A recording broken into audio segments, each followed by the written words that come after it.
想做什么都可以，尽量尝试就对了。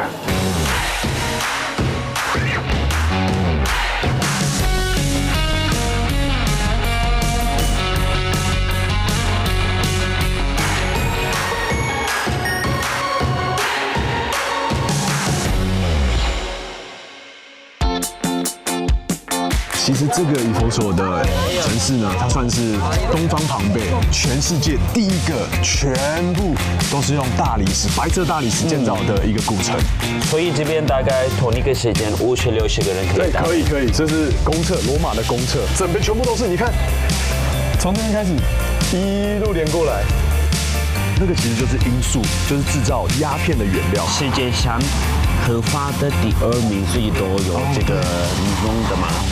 还有加蜂蜜特色。这里平常是停车场，然后礼拜6开放，它就变成市集这样。其实超大哎，你可以看看他们这个发霉的。blue cheese。对，可以试一下。这有超哦。来了，热辣。等一下，哦，笑。等一下。哎，涂家，我们现在来到这个地方，其实还蛮特别的，因为其实，在土耳其最重要的一餐是哪一餐？当然是早上10%，真的假的？不是100。我们都有一个句子很重要的，早上你一个人吃。午餐你跟朋友吃，晚餐给敌人吃，因为是最不健康是什么？晚餐，对，不能吃太多。早上最健康嘛，最需要身体最需要的嘛，所以早上一个人吃还要吃多一点，慢慢享受。对，这个时间点有点尴尬，礼拜4周间，所以就没有什么人来，对，有点真的没有人，而且风一直吹，而且你就想哦，礼拜6、礼拜天全部满满的人，两边的街道都停满了车子。好，那涂家，我们就来享受一下道地的土耳其式早餐。我们自己做好不好？哎，这好，没问题，我们自己做。如果那边的阿姨们让我们的话，我们自己做那个葱油饼嘛，交给你了。你去跟阿姨说。可以了。这边的阿姨们都很可爱的。走，冷，快！这个风很大。土耳其早餐的特色在于丰富多样的食材和摆盘，满满一桌，让人有视觉和味觉的双重享受。不只能饱餐一顿，更是一种文化的体验。所以我们今天就是要做这个土耳其起司馅饼。其实这个是每个区不一样的面食，比如在买巴斯拉嘛，他说现在我们做巴斯拉嘛，巴斯拉玛的面团比较厚一点，对，它然后用擀面棍滚一下。Abla deneyebilir değil mi?你试试看。这种粗活我来。Pizza。你专业一点。专业一点。Abla bak bakalım, oluyor mu? Olmuyorsa söyle. Oluyor, çok güzel. 它有弹性。他说 OK 的，没问题的。哦，那个是 cheese。Şimdi söyle. 你看别人真挺。很像包饺子的感觉，把它这样子捏起来。对。很大一个。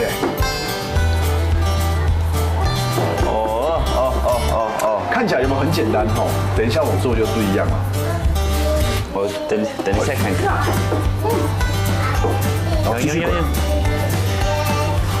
你小心吧，里面的cheese不要出来。好的。zevk nasıl isterseniz öyle. 你喜欢什么口味都可以。都可以自己加进去。对，没错的。看看。Bu ne işe yarıyor abla? Saç kontrol ediyorum. Yani ne kadar yanıyor? Çok hızlı mı yanıyor, az mı yanıyor? Şimdi normal. 它这样看看里面的火大的还是小的，先测试一下温度。对，而且它这个都是用柴火。对。很专业。那这样要烤多久？10 dakika. Şimdi bir tane de sade bazlama yapacağız. Boş. 他说现在一个巴什么？好，这个里面没有放东西，就是对，单纯的。你看，有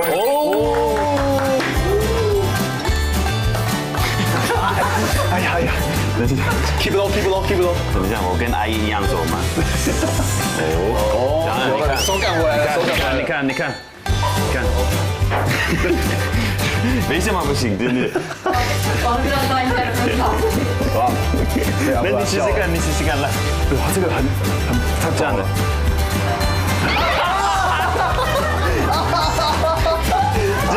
这个是肯定你吃啊。这我吃。真的是台上1分钟，台下10年功。看大姐这熟练的手法，我和涂家还是不要来乱好了。倒是这么厚实的起司馅饼，要如何烤得美观又美味，这应该又是另外一门功夫了吧？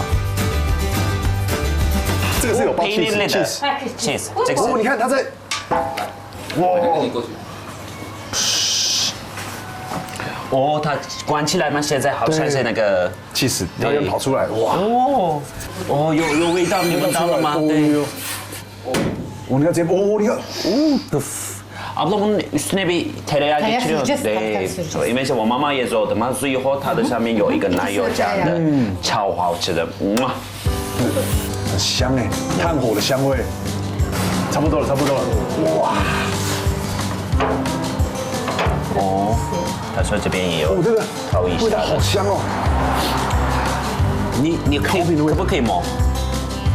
非常有弹性。对，烤饼的味道跟炭火的香味一起融合，这样跑出来。里面有那个，你看，里面有空气嘛，所以它越来越蓬。你看，专业的是这个。哦，前手前啊！哎，干嘛？给我！它太重了。哎，你干嘛？没事，它有cheese，所以是可以把它粘起来。难怪我妈从小就叫我说不要进厨房，就是这样的原因。给你这个给你吧。对。其实第一次做我觉得很不错了，因为是我真的小的时候我很学这个，所以还 OK 的。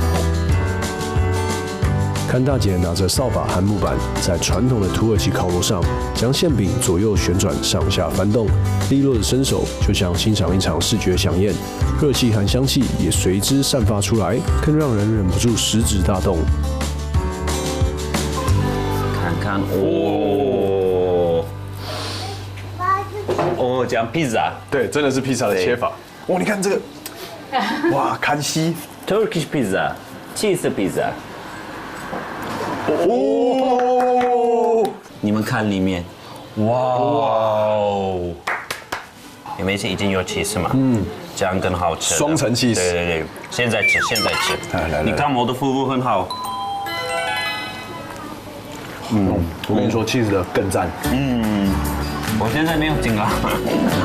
而且涂家刚帮我在上面加一层奶油以后，那口感就更不一样。因为原本是只有炭香起司，但这个又加了一点点有盐味的起司，那个口感是第1层、第2层、第3层的感觉。所以大家现在更了解土耳其人为什么这么快死掉了。你们看，我觉得这个奶油不够的，可是没办法。其实土耳其的早餐不仅仅是一天当中最重要、很丰盛的一餐，利用一个上午吃早餐的时间，和亲朋好友们边吃边聊天，这样人与人之间的交流，才是土式早餐中最重要的精神和意义。大家可以看哦，这边的环境有很多蓝色的帐篷，可以看还有高脚屋的形式，然后里面呢其实都有暖炉啊，所以还蛮舒服的。好，我们来进我们的帐篷。进去一样要脱个鞋子。这个是我们的文化。没错。Bismillah。土耳其人的早餐也太多种类了吧？等一下，我先。哦，红茶先开始。红茶先开始，我们一边喝一边聊天。等一下，红茶为什么会有2个？因为是我们的红茶放这个里面嘛。其实这个里面比较浓的红茶，这边有热水嘛，就是remix 的感觉。如果全部用这个的话，这个很浓，太浓，不好喝的。可是你看我大概半杯用放这个大概这样的，下面我加热水的。哇，这个颜色很漂亮。对，没错的。我们说什么你知道吗？对，这个是兔子血。你们看这个颜色 ，Mashallah， 这个颜色真正的土耳其红茶的颜色。我是一个土耳其人，当然需要我加糖，绝对就是糖。没有糖的话我不开心的。而且是要方糖这种，对，才是最传统的。我现在比较健康，之前我加了3，现在2个。未来我一个，之后死掉。没有时间。你有没有听到？不是零哦，宁可不喝甜的。零怎么可能？那我现在在台湾喝一杯中热拿嘛，我加3包糖，我觉得还不够甜。你看，这就是土耳其很厉害吃甜的地方。我们先从哪个开始？当然是起司。为什么吗？我每次说了，我们的起司一定需要3种、4种，还有橄榄是，你看这边这是有2种橄榄，橄榄一定要。可是我加的话，这个是最少4种的橄榄。还有我们的橄榄什么？我们加柠檬，太酸对不对？这样的话更酸。不能淡淡的，有淡淡的话你不是土耳其人，对不对？好。前天我们吃了别的地方嘛，可是这里的菠菜的是，哇，超级好吃的。你可以加东西啦，不是直接加吃。你加这个。先给大家看这个原味，它很有层次哎，我一定要吃看这个 cheese。哇，对不对？我们叫这个 Lord， 再让我喝一口。认真咸哎，土耳其版的双胞胎。这个是我们配 cheese， 超好吃的。刚才在讲饼嘞，我觉得这个台湾人会喜欢，因为我们看在台湾那种小吃摊，双胞胎会加一点那个糖粉嘛，对，就跟那个一模一样，它只是没有加糖粉的双胞胎。对，已经够了啦，这个是2人份的吗？这2人份。还有，你觉得这个是多少钱？这个让我猜一下，10块、20、30，这样应该也要400-500里拉2个人的话。这里是不是台湾了？不是台湾，我在网上加，对，这里不是台湾。800-900，差不多。对，800-900。可是这个是不是只是3个人要？4个人也可以，3个人也可以。你叫我2个人吃完。对，2个人分。可是我们来一个家庭的话，还有2个、3个小朋友也一起吃的，所以这个是还有别的。可是之前是4年、5年之前我来这里的话，我大概付150块里拉。不可能啊！怎么不可能啊？怎么我是土耳其人，我自己来。太夸张了，150哎。品尝了土耳其最特殊的早餐文化，也算完成了伊兹密尔最重要的任务。接下来我们将前往下一个城市安塔利亚。不过路途上同样看点满满，约莫1个半小时的车程之后，我们来到了艾菲索斯，一个古罗马时代所遗留下来的壮观城市遗址。其实这个以弗所的城市呢，它算是东方庞贝，可是呢，你知道这边到底有多大吗？它是庞贝城的8倍大，8倍的，哇！而且它保存的非常非常好，而且你会发现哦，我们等一下进去会看到它的颜色，其实现在已经看不出来了，但在当时是全世界第一个全部都是用大理石、白色大理石建造的一个古城。这边是音乐厅的大门，这边视野不错，真的不错，哇！对啊。这边是建于西元2世纪，我们这边至少可以容纳1400人。1400人。对，所以它代表它其实坐得很挤，而且你有没有发现，我们现在站的地方跟下面最接近摇滚区的地方，它那个大理石的颜色不太一样，对不对？对，没错，为什么？因为啊，大理石是一个很珍贵的东西嘛，就代表说下面的人比较有钱人，比较高贵，所以他才能坐在下面。我们没有钱的平民，我们就越往上坐。那我们为什么来这里？对，我们要往下。其实早在西元前10世纪，这里就是希腊人的住所。被罗马帝国统治之后，更是地中海海岸最重要的城市之一。所以古城中除了剧场之外，更有浴场、神殿、住宅等地区，是非常值得参观的景点。管理员在那边，给大家看一下。你的票在哪里？需要给他看。他要扫那个 QR code。管理员在这边。对，老板要去哪里？你叫他。这个要土耳其啊，遇到猫咪你要，这是涂家教我的。对，你要，你们这样做的话，他以为是有吃的，所以他来。可是应该是他很饱了，看得出来他很胖的。他应该被喂得不错。你来。看到猫咪在古迹里面乱窜，千万别以为它们是管理不善。要知道，土耳其是最友善的猫咪国度。不但到处都可以看到猫咪的身影，当地人也会自动自发的喂食，路边还有专门盖给它们住的地方。家猫和野猫几乎没什么区别，每只都是既健康又亲人，让身为猫奴的我每天都可以获得满满的猫咪能量啊！更能跟大家分享土耳其不同的历史文化。在这边有一个重点，大家应该都知道那个品牌，运动品牌，全世界最有名的是哪一个？那个勾勾嘛，大家都知道那个勾勾从哪边发源的？你有没有发现，好像有点像胜利女神她的在飞翔的样子？这是一个都市传说，很特别，对不对？对。哇，这个地板这地板很漂亮，马赛克的。对，现在我的马赛克灯也是嘛，土耳其的马赛克灯的文化也是从这边来，罗马国家的这种的地板来的。这个是其实在奥斯曼帝国也是很重要的嘛，所以你们很多地方可以看到，都可以看得到。你们看。很漂亮，2000年之前是他们的艺术超级厉害的，而且它是在一个平常百姓的家前面，对，它装饰还装饰得这么漂亮。涂家你在看什么？我看那边的女生。你说中间那个吗？对啊。你有没有觉得它似曾相识？哦，对啊，那个有头发那个蛇的，对不对？对，就是你只要看着它眼睛，就会变石头的 Medusa。那我们现在来到这个呢，有梅杜莎这个拱门的哈，就是罗马皇帝五贤帝之一哈德良神庙。它这个神庙呢，其实在整个古城当中是非常重要的一个所在。好，因为当时其实哈德良在对整个罗马帝国做了非常非常多的好事，好，这边就不一一列举了。但是你就知道它在现在还保存那么好，而且它上面的雕刻都超多的。我觉得我超厉害的，我喜欢。由于哈德良神庙是典型的科林斯式建筑，所以可以看到精致的拱门，柱头则是用一个很特别的植物艮条来做装饰，就像是一个满满花草的花篮，是整个古城保存最完整的古迹之一。那我们来看一下2000多年前这个罗马他们的厕所长什么样子。请看右手边，涂家，整个全部都是，你看，从那边开始一路连过来，所以这边大概同一个时间50-60个人可以打。对，可以，这是公厕，罗马的公厕。这边是厕所嘛？那古罗马人他们怎么擦屁股？他们用什么擦屁股？你有没有想过？我都不这样说了。乡下的，比如说乡下的土耳其人用舌头的。舌头？对，小的舌头大概这样的。石头？我以为是舌头。不是啦，我们要我吓一跳，我的天哪！我们没有碰掉了，这样的一个小的石头，我们这样的石头，对，这样的屁股擦的。那罗马人他们用海绵 sponge。他们那个时候就有发明海绵，但是他们不是直接用海绵哦，是我们洗碗的那种海绵，他们是用在一个长的那个棍子上面，然后长长的用，然后这样去擦屁股。好，但是不是会很恶心，会很臭，对不对？所以他们会在角落会放一桶盐水嘛，然后可以杀菌，就他们当时的就是抑菌的系统。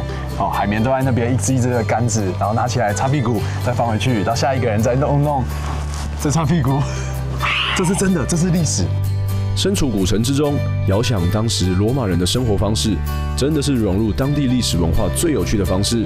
倒是这里最具代表性的塞尔苏斯图书馆，就要请我们专业的导游来解说，才更加能体现它的珍贵价值。整个以弗所呢，在当时希腊人殖民以后，也是成功的归纳为了一个罗马的共和国。然后他们的最重要的一个省长，可以说整个爱琴海域最有钱的一个人，就是塞尔苏斯。在他的去世以后呢，自己的儿子自然而然继续成了他的位置，但是也要纪念自己的父亲，给他的父亲的名字命名，给整个城市建设了一个出资，建设了一个特别华丽宏伟的一个建。那因为我知道古典时期啊，最大的图书馆在亚历山大嘛，对，那个我去过。对，那这个是不是也榜上有名？这边这个也可以算得上是当时古典时期第3大的一个图书馆。第3大。对，2层的建筑分别是柯林斯石柱，柯林斯石柱之间都有一个凹槽，大家可以看凹槽里面是有雕像的，代表的不同的女神。像第一个女神就是仁慈、学识、哲学，然后智慧的一个分别的4女神的一个雕像。所以阿麦，你刚刚在意思讲说，这整个古城所有东西都是拼起来的。对，所以该不会我们现在看到这个25000人的经济产业是吧？对，正确。真的假的？对，他们都是零零散散，都是在泥土里面。所以像这些全部都是。对，他们挖出来，考古学家就摆放在空旷的位置，所有的石头上面都有编号，之后经过电脑科技扫描，哪个位置该是什么位置上面的拼接，它慢慢的进行修复出来的。所以他们就是最早的乐高玩家。对，可以这么说吧。而且他们超厉害，因为没有说明书，可以拼成这么巨大的一个古罗马的遗迹。带着满满的收获，我们也正式告别了爱琴海岸，继续往南部的地中海岸前进。只是没想到，一个在我们路途上看似寻常的休息站，竟然也暗藏玄机啊！有没有看到那个？有没有觉得那个花在电影上面有看过？好，那个其实就是罂粟，就是制造鸦片的原料。哎，涂家嘞，来了，你有没有看过那个东西啊？当然看过了。等一下我们做什么要试试看吗？这边的老板说了，在土耳其世界上合法的第2名，最多有这个弄的嘛？对，大概1年18吨。今天我们做什么？我们要吃一下他们这个罂粟花籽做成的东西。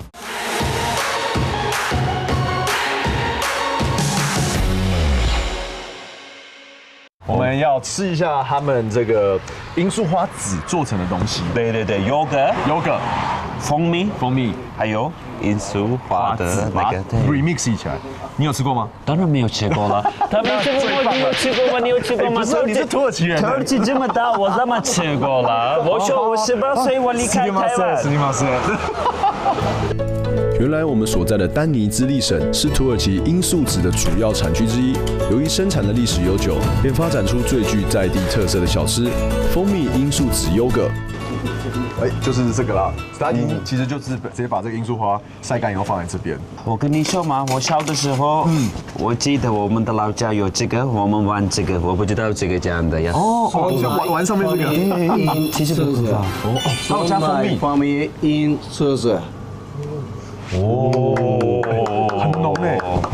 罂粟籽。哦，我听得懂，我听讲3次我才听懂。搅一搅，搅一搅。好吃不得了。好吃不得了，不得不知道，可是好吃 OK 的。OK， 好吃不得了。哎，他们好吃的不得了。好吃不得了。OK，它的蜂蜜很纯很浓。那其实它这个罂粟籽呢，没有其他特别的味道啦。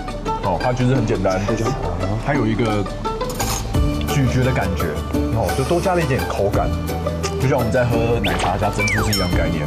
真的好吃，有个的味道真的很新鲜的，对。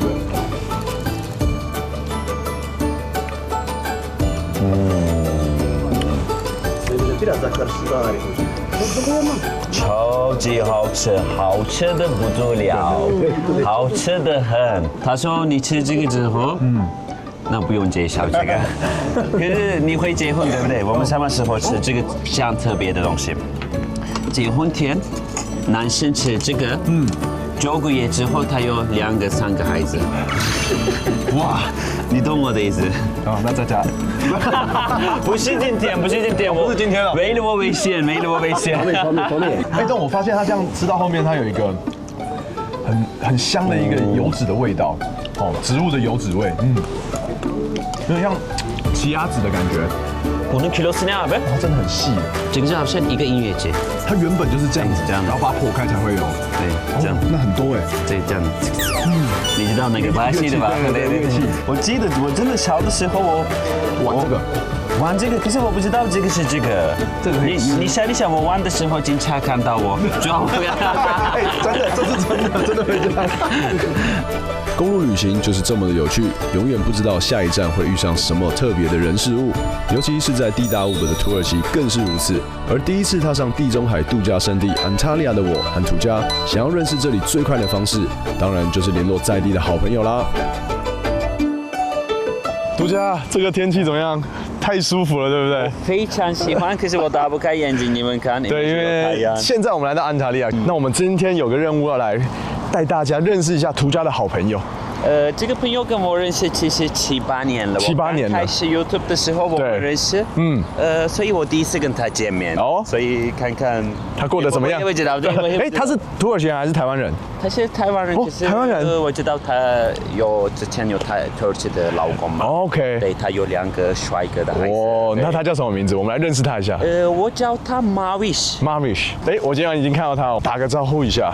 请问是 Marvish 吗？好。哎，来，一起。哎，你好。他是一般土耳其人嘛，所以不是这样的。哦，我有土耳其的打招呼方式。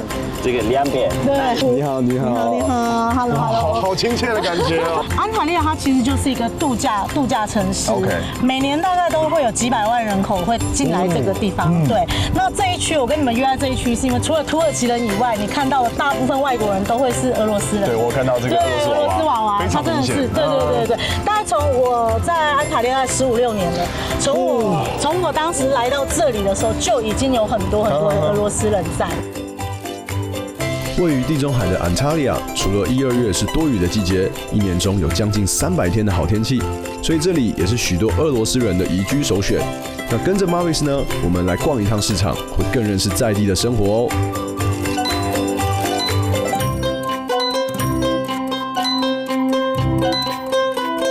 哦，就在这边吗？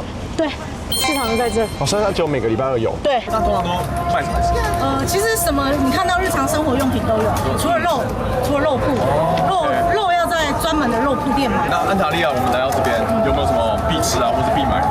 我们先带你们看一个东西，其实土耳其最有名的就是这个。这个是蜂蜜。蜂巢，对。这样一大块180。捕鱼 6M， 对，这样一大块就180。在台湾真的会蛮贵的。对，所以其实我只要有家人朋友他们到土耳其来，或者有一些旅行的背包客，我都已经推荐他们这个要带回去。因为台湾真的比较少看到整块的。看看有没有甜。你也吃一下。我点的是甜的，好吃但很甜，这因为它代表它真的很纯。对。全都的甜的嘛，非常非常的纯。还是他们自己的。对，他们自己做的，他们自己培育的。好浓哦。对，是养生的。他一定要请我们要他们每个人都想看。我跟你讲，我很喜欢土耳其，因为土耳其人真的很热情，对，真的很热情，而且土耳其人真的很善良。说实在话，这里就是满满的蔬果。对，没错。现在就是开始进入，这里平常是停车场，然后礼拜6开放，它就变成市集这样。其实超大哎。对，这里很大，超级大，这里真的很大。这个是现在季节产季。那这个什么东西？这个是他们叫什么？巧辣，直接吃。直接吃。挑衅。吃吃看，怎么样？它里面也酸，没有甜，就是酸。就是酸。里面你看这个，不要吃这个，不要吃到中间的。对，不要吃到中间，这是新鲜的。它会喷汁哎。我们台湾没有这种东西吧？没有。台湾好像没有新鲜的。没有新鲜的。对。话说这个口感爽脆又带有酸味的水果，在当地被称为嫩青杏，和桃子跟梅子是近亲。而土耳其人喜欢在春天的时候吃这种还没成熟的青杏，算是季节限定的小吃。那既然讲到限定这回事，台湾人看到这味绝对会失控啊！草莓1公斤80吗？现在 kilos 6M， 1公斤80，那我买1公斤。好，1 kilo。因为我是草莓控，我看到草莓我一定要买。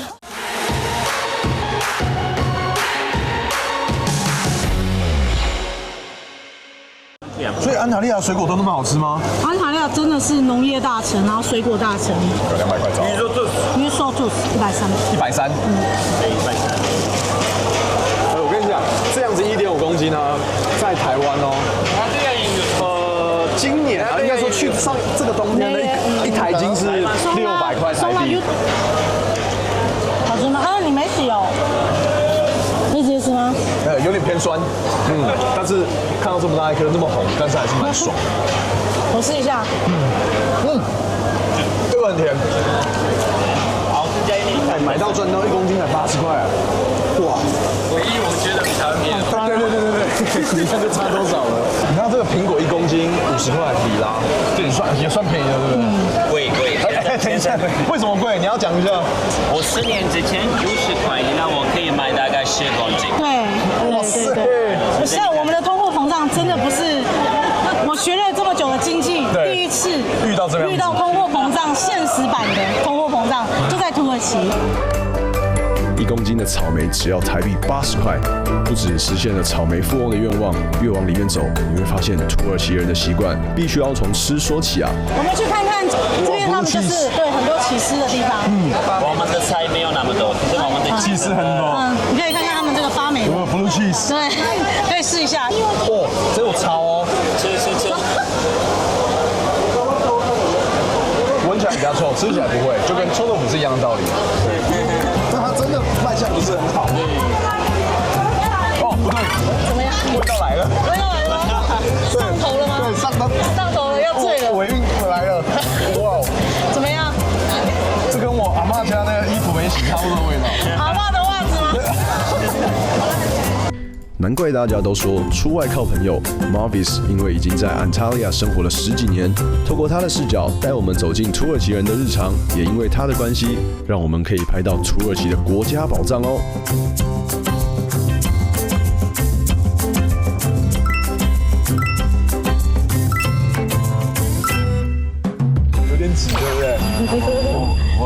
一点，这样比较温暖。对，我现在要被涂家跟 Marvish 拿去卖掉了。但是我们现在在哪里啊 ，Marvish？我们在安塔利亚深山里面。我知道，这非常连收据都没有。看到外面的大雪山，对，非常漂亮。对，我们现在在矿山了。今天带你们来矿山，体验一下我们的工作，我们打石人的工作。哎，等下是什么矿山？这是一个米黄色的，它很特别，它的名字叫做新奥特曼。土耳其它是一个地理位置有个很先天优势的，就是它是横跨欧亚，所以我们的大理石的品种、颜色、材质真的是可能上千种都有，比起其他国家来说选择性非常高。对，大家现在有没有发现我们的外套穿很厚？最怕冷的涂家穿超厚的，对，穿了2-3层。对。因为现在这边海拔大概有1600多公尺高，所以又比平地降了快10度。然后我们就是要来跟着 Marvish 来看一下我们大理石的一天到底是长什么样子。我们也差不多快到了。听 Marvish 说，土耳其可是和意大利还有巴西并称世界3大的大理石矿产区。只是相信大家一定也跟我一样好奇，到底这个大理石矿是如何的开采，又要如何分辨品质呢？今天有行家带路，一定可以一解心中的疑惑。最大的疑问是，大家应该跟我一样，就是我们现在所站在的这个矿山，究竟是把这些大理石搬来这边，还是它是直接一整座山就是一个超级大的大理石？现在我们脚踩的地方，对，就是大理石。OK， 那我们就是待会我带你们去看看，它就是山这样一片一片把它片下来之后，它会变成很大一片墙壁一样，再把它切割，像豆腐一样，他们就会有一个大型机器在上面，把它这个墙面推下来。推下来之后呢，他们才用一些大叉车一块一块的把它插出来，插到旁边来，像这样子一块一块没有完整，插到旁边来，然后再来开始进行画线。他们会用目测去看，哎，这个花纹我需要怎么样切割会比较漂亮，比较怎么讲，比较不会耗掉他们的材，对，比较1分钱1分货，对，因为都是成本很重要的。你看多大！哇，你看这个粉，这都是石粉，对，这个都是我们脚踩的山，对，片下来的。片下来之后，你看它已经画好线了，有没有看到？这个就是要切割的线，对。它到时候，你看，它就要直接这样切。它到时候就会拿有那种钢锯跟水一起，它就慢慢的切割，就跟这个一样。现在你看它没有在动，对不对？我们才可以往前走，才可以靠近。你看它这个就是钢水，它这样子去切，随着水，对，你去摸摸看，随着水。它会喷水，你看有没有看到水管？他们会站上去上面喷水，然后它开始启动的时候，它就开始切。叫水刀的感觉。对，有点水刀的概念。我知道花东那边还是有那个大理石厂，台湾以前可以采。台湾有一个矿山在采，现在还有一个绿色的矿山。因为我记得，对，讲到绿色的大理石，我们家早期就是绿色大理石，然后我妈说那个很珍贵，对，是吧？是，因为你看这边都是我们对大理石的了解都是白色，是米色，但是绿色很特别，但是这边的话就是完全不一样。对，因为其实是这样子啦，大理石就是一个天然的资源，你基本上开采一块就少一块，所以你妈说很珍贵是真的。原来大理石矿和其他的矿石不一样，是将整座大理石山慢慢的切割成方块后，方便运输，再到切割厂制成建材。而 Marvish 最主要的工作就是代替客户直接来矿区验货。大家应该被刚刚的环境给吓到，因为真的非常非常壮观。我拍片拍那么久，也没有来过。那我们现在呢，我叫的 Uber 已经来了，然后这是我们的叉机。对，我们要现在搭乘这台 Uber 呢，直接上到最上面，然后这块大理石的上面。为什么？他差点忘了我，先上车。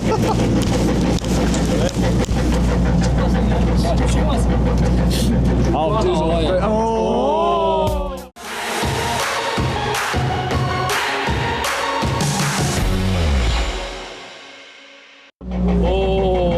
我们现在要上到大理石的上面，没错。为什么要上来呢？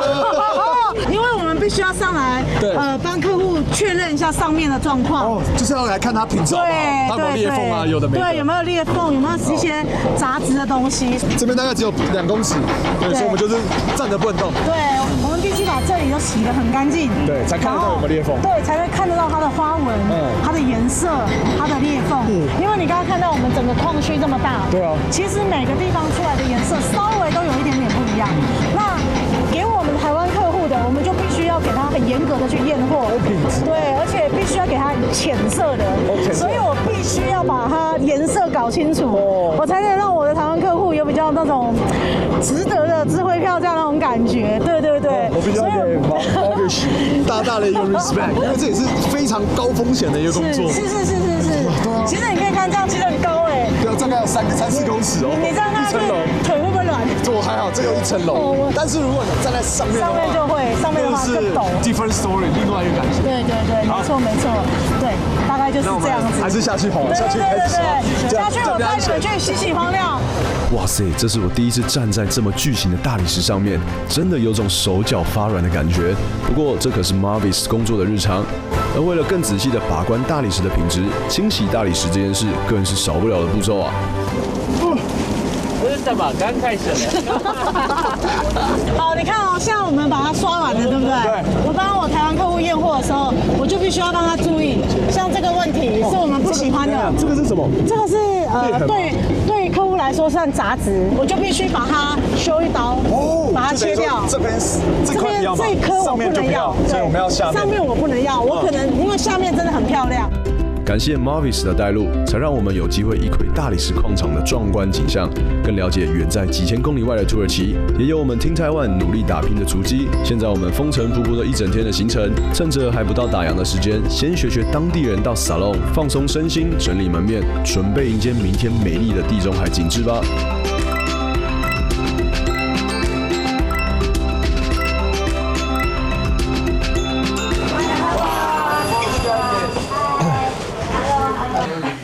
现在给老板说Yo, az biraz kulaklarda şey var. Var tüyler var. Şuralar. Şöyle güzel kat.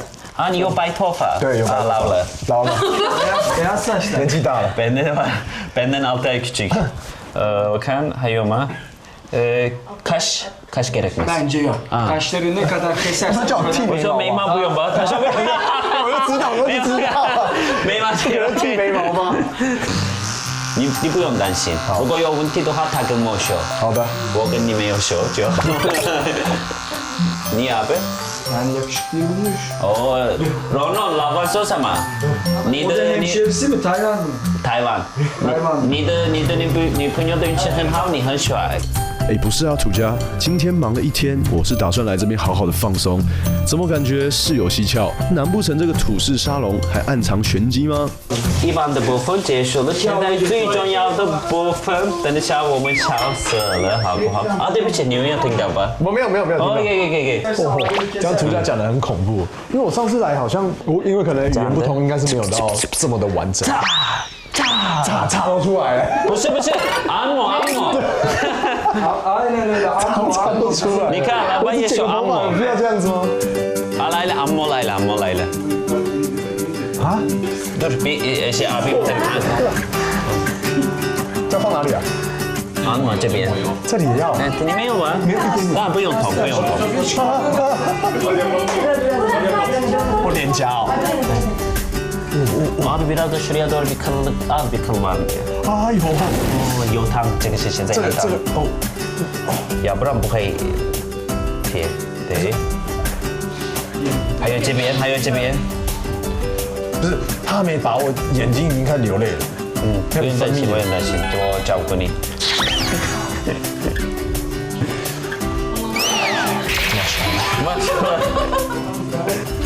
来了嘛！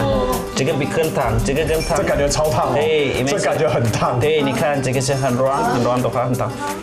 有烟烫。OK， 等一下。超厚哎。现在开始。1、2、3。开干净的不得了。这感觉被人家打一巴掌。你看，里面有1颗、2颗，没有，只是有1个，什么都没有啊，什么都没有。你们土耳其人应该用的很多，我的话超级多，这还好。那这边应该没有痛吧？因为是上帝说，如果有人打了你右半边的脸，左半边也要给他打。这感觉是一样的。加倍1、2、3。哦，这边比较痛。都没有啦，很干净，比女性干净，真的比特些女性干净的。真的是被打2巴掌的感觉。等一下。其实我早就听说土式沙龙中除毛是一个非常重要的环节，但是没想到手段会这么的奇特。来了，热辣。等一下。哦，修。啊！来，另外一根来了。哦，他现在就有感觉了。谢谢你帮我安排这些。他现在戴了耳朵的。哦，等一下，他拉，借我抓一下。Abi beni kırk diyelim. 1, 2, 3. 哦，有吗？哦，等一下，好多哦。现在他的鼻子非常干净的。gözünden su geliyor.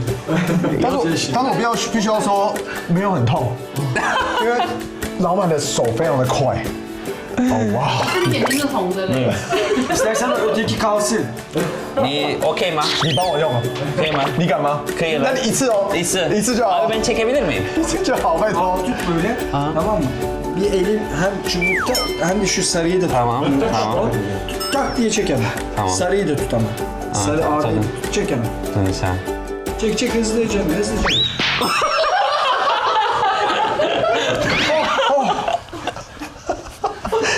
哦，有痛，不是，对不起，右下不痛，第一下比较痛。你没有一次弄起来真的很痛，因为眼泪真的出来了。因为是我的手流汗嘛，有。哦。可是我也很痛了，真的我也很痛了。对不起啊，来了，其他的。Abi ben yapayım mı? Yok.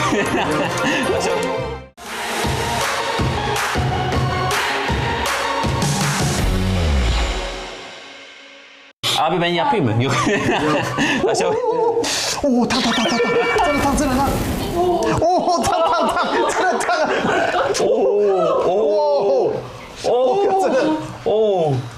啊！真的蛮烫的。哎呀，有臭味道，有没有闻到？有干净，臭味道。拍手，厉害。流血了。 Saç çıkardı. 那你开心了？现在洗头发的时间。可以。OK。Abi saçını yıkayabiliriz. Tabii. Yıkamaya geç. Maşallah, 很干净，Maşallah。真的有眼泪，这个真的有眼泪。大家拍手，你看，Maşallah。在台湾是没有这样子。如果水很烫的话，你跟老板说。好。好舒服哦。当然舒服。这个很舒服。老板手劲应该很够。但缺点，这样洗头你会一直吃到这个泡泡。哦，miss。憋着气哦。我知道为什么刚刚我们走进来的时候，有人是脱衣服洗。哦，他的脸也洗好了哦。对啊，他帮我洗脸。哦，miss 洗头兼洗脸。哦。你看，他们的服务真的很好。对啊。对。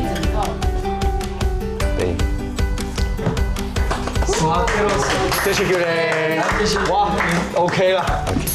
好了，可以理解土耳其人因为毛发普遍都非常的浓密，他们又很重视门面和清洁。看看我们土家就知道了，这些除毛手法才会应运而生。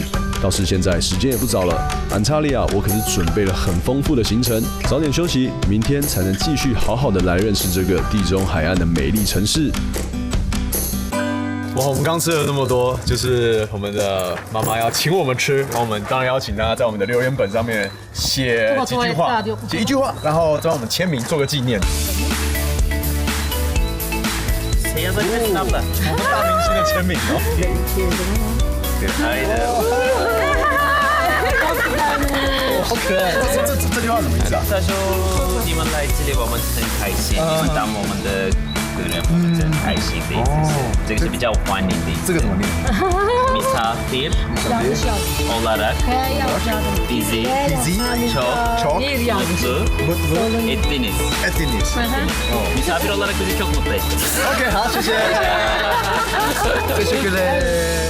网络版有英文字幕，所以记得按赞、订阅加开启小铃铛，有回很多礼物和最好看的自由的旅行者。